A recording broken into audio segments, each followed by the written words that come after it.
Hey guys, back again with another video for you. It's been quite a while since the last update, so I thought I'd shoot another video here so you guys can see what's going on with the car. Currently I've got it up on stands, and there is a reason for that, which you will see here shortly. Got a little bit better light, not great, but it's a bit overcast, but at least you can see a little better than the last video I shot. And this is the same camera I shot the last video with, so it'll have a little bit better light quality. It's an Olympus SP610UZ. It's not like a great camera. It's a good point and shoot, I think. It's better than the Galaxy S5 I was shooting with before. So, a few things different. The engine is nearly put together. I got all the plumbing for the intercooler done. So this is the Muse Intercooler pipe kit. It's a pretty decent kit. It fit the Mirage pretty much perfectly. I didn't have any trouble fitting it. Everything was perfect, which is really what I was looking for. The biggest reason is it's got a coupler 90 degree here. If you can see that, you might not be able to see it super well. The light's not great, but it's extremely close to the master cylinder here. Hang on, I'll get a light here and you can see it a little better.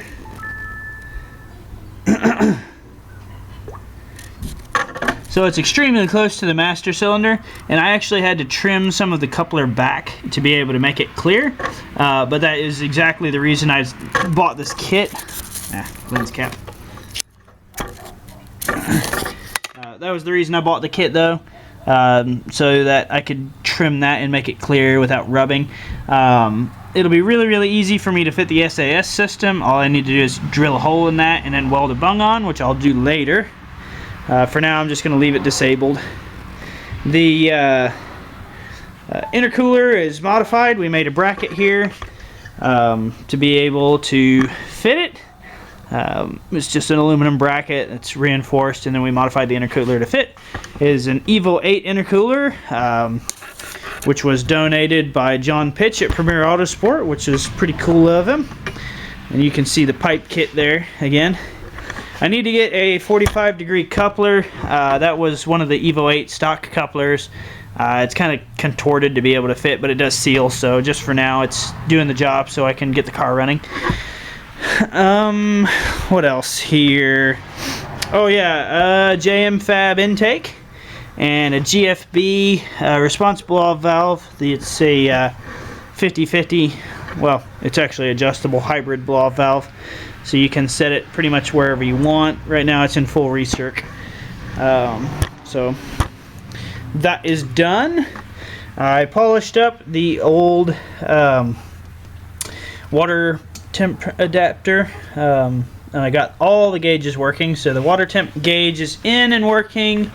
The oil pressure gauge is in and working. The video is going to be sideways, but I'll show you that if we can see it. Hang on. Get my light again here.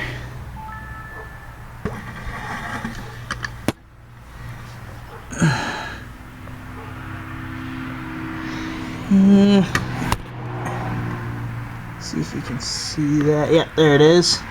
And then that is hung here, and kind of made a bracket to make that fit. So, and then it runs up through here. You can see, kind of see the wire in there, and yeah, so that all works. That's the first time that's worked. So I've got oil temperature, oil pressure, and water temperature, as well as a boost gauge, all DEFI, and then of course it's got the Uego wideband and the volt gauge and a couple other little things. But that's all done. New K&N filter, which is cool. Upgraded the MAF adapter to a 4.5 inch. I can't remember the brand.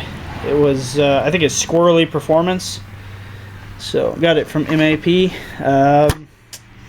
So that's done. The new battery, of course, is an Odyssey PC925. That is just kind of set in there for now, but it's brand new. That's going to be the battery I run. I need to change some stuff. It needs a new negative cable because it's kind of torn and frayed where it mounts to the chassis. So I need to cut that off and then splice a new section of negative cable. And I have a 24 karat gold ground terminal here. And then I need to get a nice positive terminal as well. The positive terminal, of course, it's got these two fuel pump wires coming off of it, so I need to get one that's got the provisions for a sub. This one is really, every time I tighten it, it hurts this ring terminal, so I may have to replace that ring terminal, but those will both go on to a positive terminal that has the provisions for a sub, and I'll just use those for those fuel pump wires, and that'll be good. Right now I've got the battery tender just sitting in the bay with it, and it's just kind of sitting there on some cardboard. But I have this really cool battery bracket that we got on eBay. This thing's really nice. Steel. And then we're working on making the mounts to bolt up where the stock air box went, and then there's a couple other places where I can mount this battery box, and then that is going to be powder coated blue along with the strut tower brace, and it'll be the same blue as like these, which these are new too, but like these, and kind of doing blue as a theme in the bay.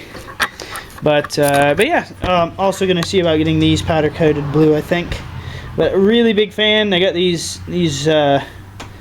fender bolts on eBay. Kind of modified them a little. I had to shave it down right here so that they would actually go in. But I think that was another look improvement. Big fan of those bolts. So.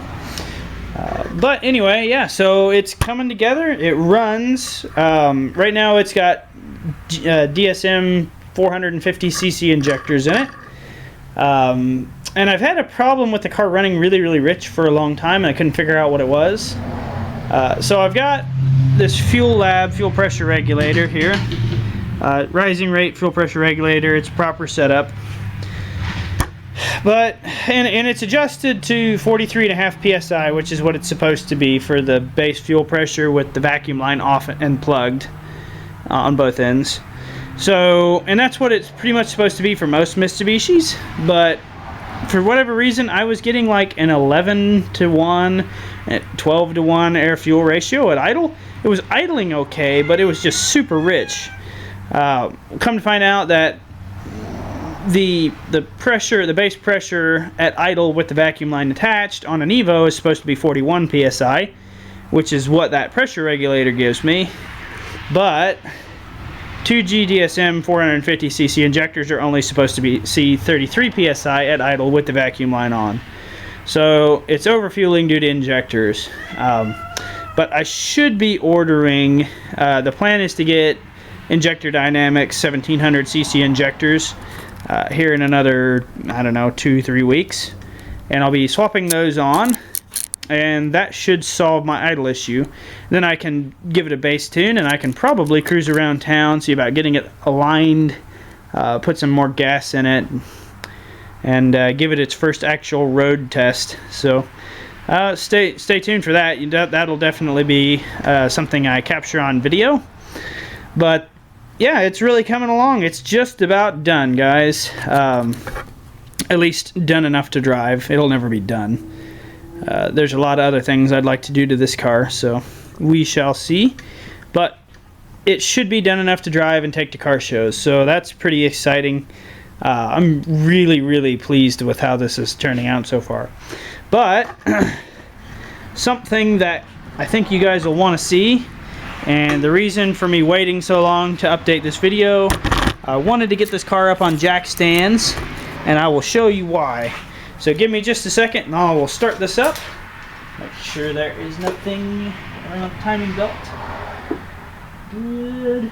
I think we're set. It doesn't have a timing cover on it because the timing cover that I had on here was actually warped and it was rubbing on the cam gears, so I just removed it.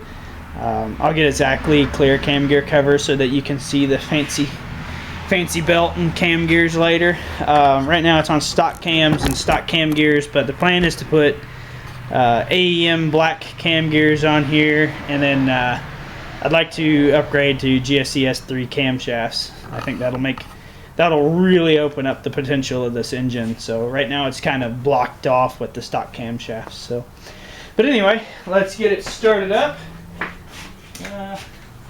Check the oil first here. Should be good. Oh yeah, and it's been setting long enough. I'm not going to bother wiping it off to check it. It's good. So, without further ado,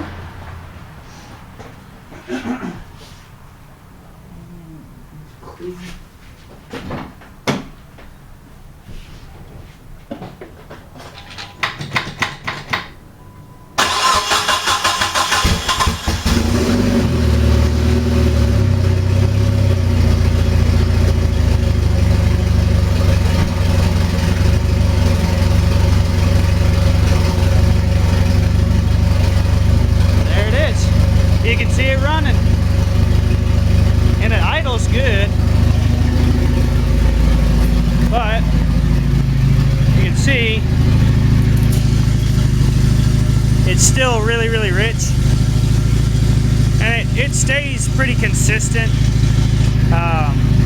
It'll go into closed loop, and then it'll stick around 13 or 13.0 AFR, which is okay. So I mean, it's too rich to drive on the street, but it at least is consistent. So, but one of the big things that I'm really excited to show you guys, if I can get my tripod set up here in a good position.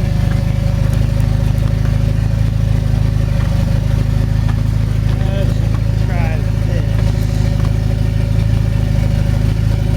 If put the car in first gear,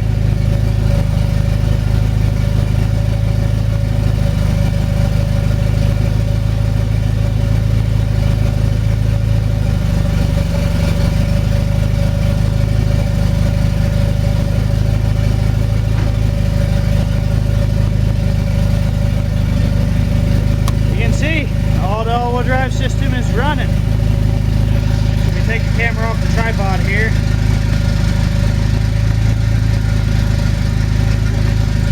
The front wheel is spinning quicker than the rear because the rear's got the Evo 8 LSD and the front's got an open dip. So I'll have that. The other side's spinning a lot slower. It's not spinning at all, actually.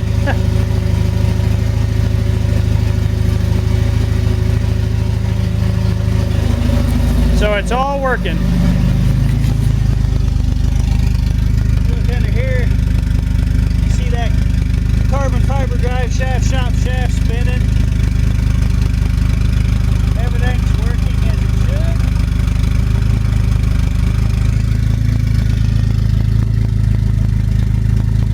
It's not smoking too bad for its AFR, but it is smoking a little bit because it's running mighty rich. But yeah, it's good to drive. So that's it. That's the update for now, guys. Yeah, there it is. It should be right in closed loop now. So it holds its idle pretty good, all things considered.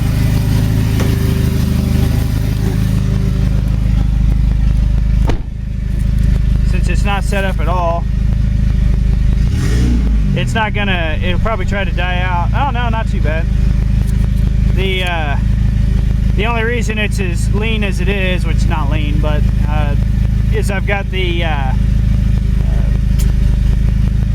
rising rate fuel pressure regulator turned down as much as I possibly could to be able to achieve this. So it's not actually set correctly at the moment.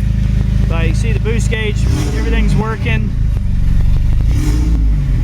Oil pressure's good. Water temperature just barely starting to come up. Oil temperature is still dead cold. Oh yeah, I wrapped this in carbon fiber.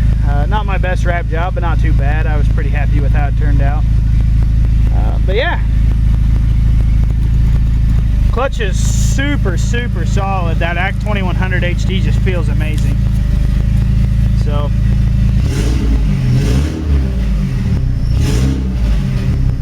just a little bit of spool noise, but anyway,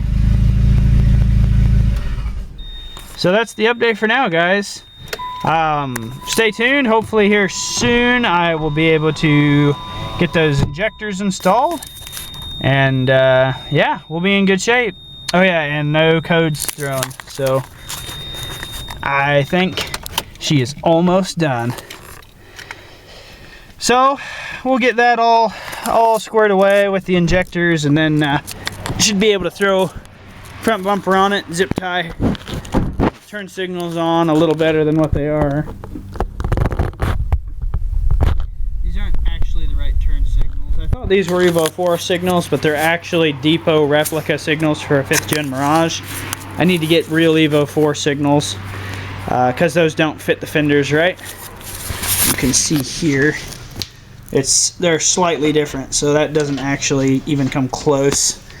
This would fit a 5th gen Mirage perfectly, but I mean a 5th gen sedan fender perfectly, but it doesn't fit Evo IV fenders. And then I haven't really made any more progress on this fender. Just kind of holding off on spending money on stuff that doesn't get the car moving. Once the car actually runs and drives, then I'll be more focused on getting the trunk and the wing painted and putting the reflectors on, and then finishing the front fenders up. Put the Evo front bumper on. Ignore the mess, please. So I still have to clean up from all the winter, how cold it's been. So, but anyway, so yeah, that's where we're at. But anyway, I guess stay tuned.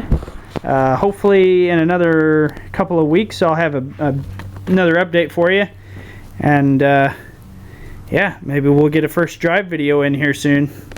So stay tuned. Thanks for watching, guys, and we'll see you next time.